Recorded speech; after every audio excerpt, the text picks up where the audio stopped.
Coming up on AZ Sports Weekly, with football season underway this week, we take a look at the upcoming matchups for ASU and the Arizona Cardinals. Plus, with the Phoenix Mercury basketball season coming to a close, we break down their upcoming playoff run and their hopes to bring home their fourth championship title in franchise history.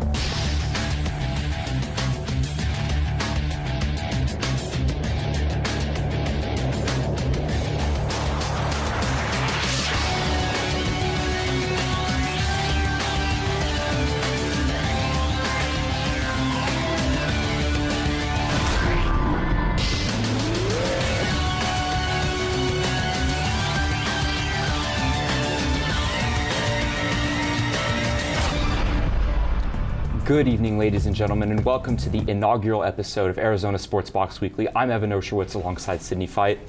We'll start with some major news out of Oakland as All-Pro Raiders wide receiver Mr. Big Chest himself, Antonio Brown, is reportedly being suspended by the team after getting into a heated argument with general manager Mike Mayock. ESPN's Adam Schefter reports that sources close to him have said the length of the suspension is still unknown after a rocky offseason filled with threats to retire over a helmet, as well as getting severe frostbite in his toes. Antonio Brown Sr. was fined for missing practice and walkthroughs. This is what reportedly caused the incident, and while the altercation did not get physical, Brown had to be forcefully restrained by his teammates as he allegedly threatened Mayock that he would hit him in the face. The situation de-escalated as Antonio Brown punted a football, screaming, "Find me for this." Arizona State is hosting Sacramento State Friday night at Sun Devil Stadium.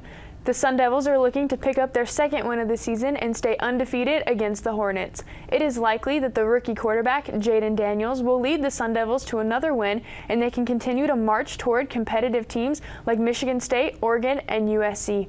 Sacramento State won last week 77-19, but that's because they opened against the NAIA Southern Oregon University. Sacramento played a dominating offense last week, but the Sun Devils seem to be the hardest opponent on their schedule this season. This game should give the Sun Devils and Herm Edwards the opportunity to tune up their offensive line and their running game before they travel to Michigan State on September 14th. And now for some Major League Baseball highlights. We've got the Padres at the Diamondbacks. It's an NL West showdown at Chase Field in Phoenix. Top of the first inning here, we got Manny Machado at the plate, runner on third. He's going to fly out to left fielder Josh Rojas. Greg Garcia is going to take off from third base in an attempt to score, but Rojas, with a beautiful throw, catches him at the plate to preserve the scoreless tie. Zach Gallen very relieved there as his teammates able to preserve the score at 0-0. Bottom of the first, Chris Paddock on the mound for San Diego. Ketel Marte hits one back to the mound. Ty France can't make the play as Marte, the National League hits leader, adds one to his season's total. This would not be the last miscue on the night for the Padres. Many more after this as we get another look at it. Paddock can't quite make the play and France just not ready to field it there. He was very effective early in this series, but as you can see, a little bit of a defensive miscue. And Marte will take that one. Top of the fourth now, Gallen on the mound. He's dealing at this point. Manny Machado takes off trying to steal second, but Carson Kelly says, "Not so fast, Chief." Throw is right on the money, and they get Machado at second to end the inning. There's another look at it, clearly out on the play.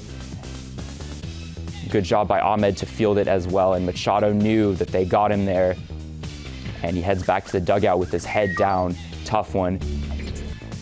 Top of the fifth here, Gallen back on the mound, and he buckles Hunter Renfroe with this curveball right here. Gallen took a no-hitter through 6 1/3 innings in this game. Very good outing for the young starter as we get another look at this pitch. Just broke his ankles on that one, not ready at all. Clearly sitting on a different pitch. We get another look at Gallen here. Clearly has good taste in glasses. Here's the very next at bat. It's lined to third, and they get the double play here to end the inning. Light clockwork from the D-backs infield. Bottom of the seventh now, it's Marte at the plate again, and he absolutely crushes this Luis Perdomo fastball to right center field for a grand slam. And that gives Gallen some run support. He's real happy about that. That's Marte's 30th homer on the year. Very well deserved for the man having a breakout season out in the desert, and his teammates are absolutely loving it. Here's another look at it. Just absolutely smokes that ball over the fence. No doubter, and his teammates very happy. Bottom of the ninth here, Padres knocking on the door. Will Myers with a solo shot. down the left field line off of TJ McFarland. That's one he'd like to have back. Not a safe situation here, but the D-backs trying to win their 9th out of their last 10, and Myers trying to change that. Here's the slider from McFarland right down the middle, and Myers says, thank you very much. No batting gloves needed. Archie Bradley now in as Renfroe sends one back to the shortstop. Broken bat, unfortunate timing, and that ends the game. Zach Gallen gets the win. Archie Bradley with the save, and the D-backs win their 9th in their last 10, stay alive in the National League playoff race.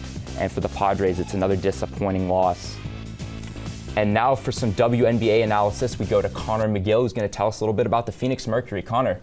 The 2019 WNBA playoffs are just around the corner, and this past week, the Phoenix Mercury clinched the final spot in the postseason race with a 65-58 win over the Atlanta Dream. The team will make their 7th straight playoff appearance, led by center and current 2019 WNBA points leader Brittany Griner and Phoenix Mercury forward DeWanna Bonner.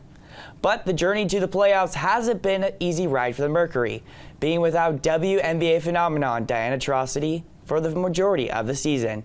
The Mercury, currently sitting at 15 and 17 in 8th place, are known for getting in late and pulling off unexpected playoff runs. For instance, two seasons ago, the Mercury made the WNBA semifinals after finishing with a record of 16 and 18.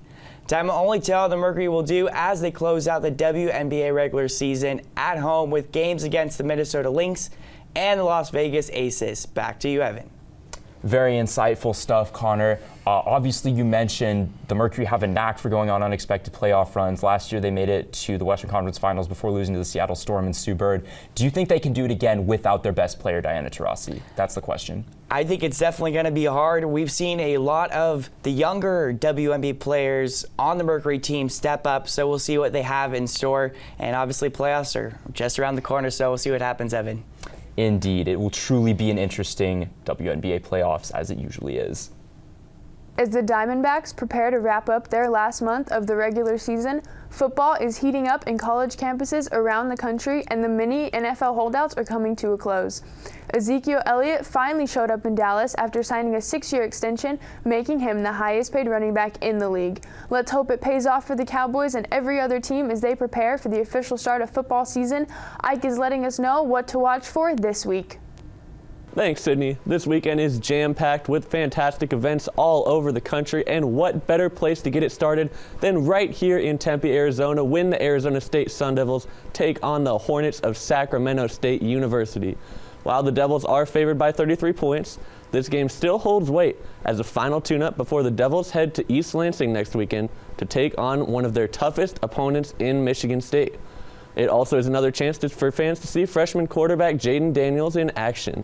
Moving on to the hardwood, the Phoenix Mercury play their final 2 games of the season this weekend on Friday. They face Minnesota at 7 and finish the regular season at 1 on Sunday. That game will be against the Las Vegas Aces. These 2 home games are critical wins for the Mercury if they want to have any chance of reaching the Western Conference Finals for the 2nd year in a row. Your hometown Cardinals take on the Detroit Lions at 1:25 in Kyler Murray's first official NFL start.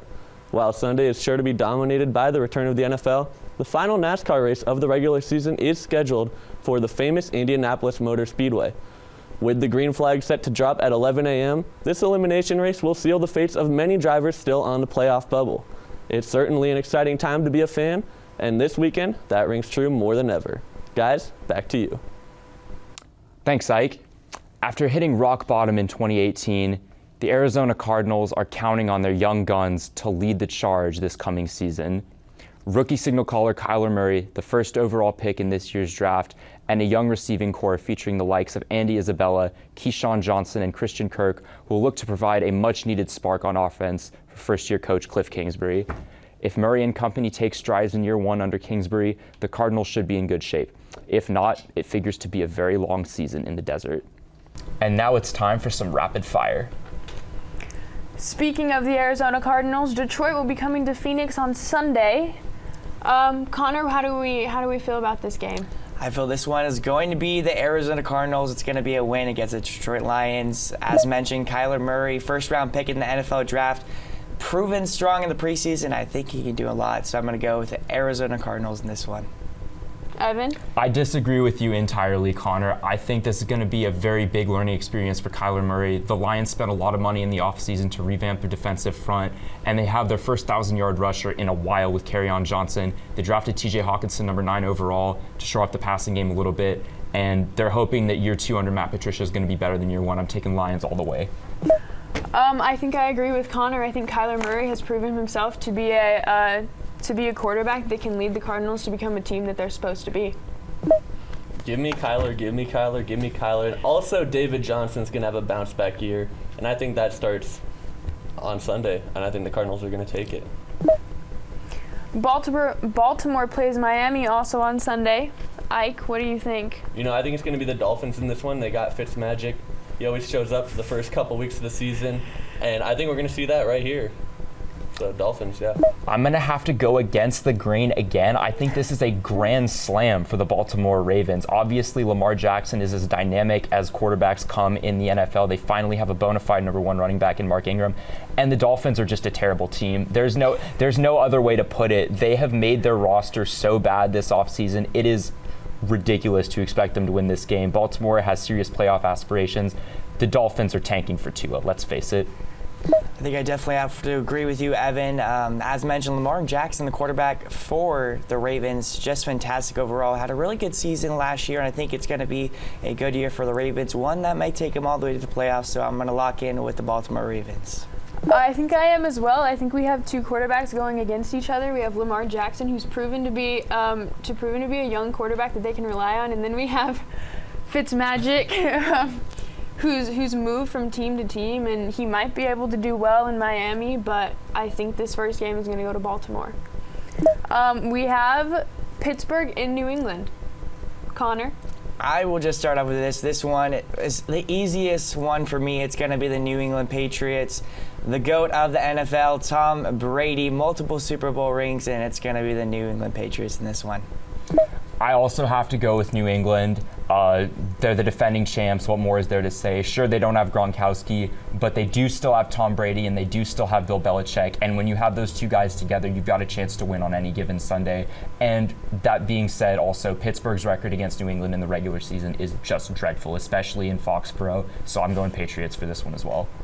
Ike, what do we think about the New England Patriots? I'm going to not have to be a contrarian here, and I'm going to have to take the Patriots as well. The Steelers, no AB, no Le'Veon, which they had no Le'Veon last year too, but the shift, I think, in that team is enormous right now, and I don't think that they're going to do well until they have a new coach, so I'm going to have to go with the Patriots. I think it's a unanimous decision. I think we're all going to go with the New England Patriots. I think Pittsburgh is missing a lot of their players from last season, the ones that they were especially missing at the end of the season. I think New England has the opportunity to be a solid team again this year. On Monday, Denver plays at Oakland. Connor? I am going to have to go with the Denver Broncos. And the reason being is the Oakland Raiders have had really, really tough seasons. And as mentioned, the whole Antonio Brown thing is causing the Raiders a lot of issues. So I'm going to lock in with the Denver Broncos in that one. I'm going to have to agree with you on this one, Connor. I mean, Denver is by no means a Super Bowl contender, but Oakland is just surrounded in turmoil right now. They're going to be without the guy who's arguably their most dynamic, best player, and the guy who's the key to their offense, and their defense is still really struggling right now. Cleveland Farrell looked good in the preseason, but he alone is not going to carry them to a victory against Denver, whom they have struggled against in the past. I'm going Broncos. I go Broncos as well. I agree with you in everything. I don't know if Oakland has the morale or the want to win this first game of the season. I think they're just trying to figure out what kind of team they're going to be. Yeah, I think it's really difficult to play through the kind of adversity that they're facing right now, and even John Gruden can't really push them over that hump. So, yeah, it's going to be Denver. And the last game we're going to look at for this weekend is Texans in New Orleans. I definitely think this is in my opinion, it is a toss-up, and I'm going to go with the Texans in that one. I'm going to have to disagree with you here. New Orleans in the Superdome is just a losing battle for any team that comes in there. And Houston has made some trades lately to try and revamp their roster. They now have 1/5 of a good offensive line, but that is not going to be enough to defend against the Saints pass rush. And oh, by the way, the Saints do still have Drew Brees, Michael Thomas, and Alvin Kamara. So for me, this is a no-brainer. New Orleans all the way. Ike? Yeah, I'm going to have to go with New Orleans as well, Evan, just because the Texans have traded away Jadeveon Clowney. You know, they've traded away for pretty much nothing.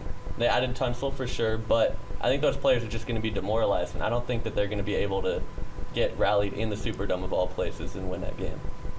I think Connor's by himself in this one. I'm also going to go with New Orleans. I think sometimes we forget about Drew Brees in the South, but I think they definitely have an overall better team than the Texans. As Ike mentioned, Clowney is gone. Deshaun Watson is kind of by himself on their offense. So I think the Saints are going to take it. And now for this week's top plays. Number 3, we've got some college football action here. ASU facing off against Kent State for their season opener. Jaden Daniels finds Brandon Ayuk on a screen pass right here, and Ayuk does all the rest by himself. Off to the races, 77 yards. Nobody's going to catch him. This was the first touchdown of the second half for the Sun Devils, and the Inferno is loving it. Devils won that game 30-7. Number 2, Ketel Marte at the plate, bases loaded, and he crushes this Luis Perdomo fastball to right center field, putting the D-backs up 4-0 on his 30th homer of the year. And number 1, we're going to have to go all the way to Russia for this one. This is absolutely crazy. Maxim Chudinov for Avangard Omsk from his own zone beats Lars Johansson through the 5-hole. This is the 3rd time this year Chudinov has scored a goal from his side of the red line. Let's take another look. Just skips off the ice and completely fools Johansson there. This is absolutely nuts. If you needed any more reasons to watch the KHL, there it is. Thanks for joining us for this week's episode of AZ Sportsbox Weekly. My name is Sydney Fight alongside Evan Oshowitz, and we'll see you again next time.